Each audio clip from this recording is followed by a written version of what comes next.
Et il y a deux évolutions auxquelles on est particulièrement sensible. La première, c'est le fameux ratio recettes sur dépenses de fonctionnement qui permet de voir en fait quelle est la part que paye l'usager dans les transports publics.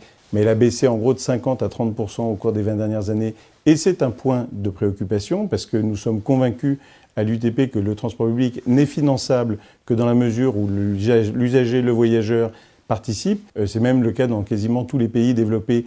Alors bien sûr, on a travaillé sur la loi d'orientation des mobilités et auparavant sur les assises qui les avaient précédées pendant 2 ans.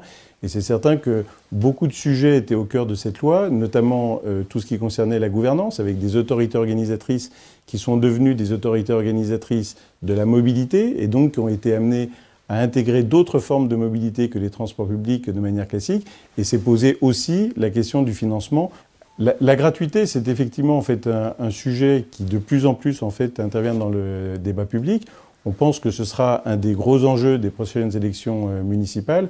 Et de ce point de vue, l'UTP rappelle 2 choses. La première, c'est qu'en fait, c'est un sujet, la tarification, qui relève exclusivement des autorités organisatrices. Mais la deuxième chose que l'on rappelle, c'est qu'en fait, le service public, il a un coût. Il doit être financé et c'est l'équilibre qu'il faut trouver entre la part qui est payée par le contribuable et la part qui est payée par le voyageur.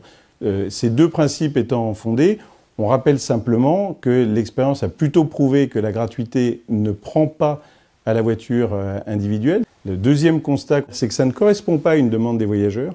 Les voyageurs, ils demandent plus de services, ils ne demandent pas de la gratuité. Le troisième constat, c'est que fondamentalement, ça ne renvoie pas à une logique en fait d'équité. Ce qui nous semble équitable et qui nous semble aujourd'hui la meilleure solution en matière de tarification, c'est la tarification solidaire dans laquelle les tarifs sont modulés en fonction du quotient familial du foyer.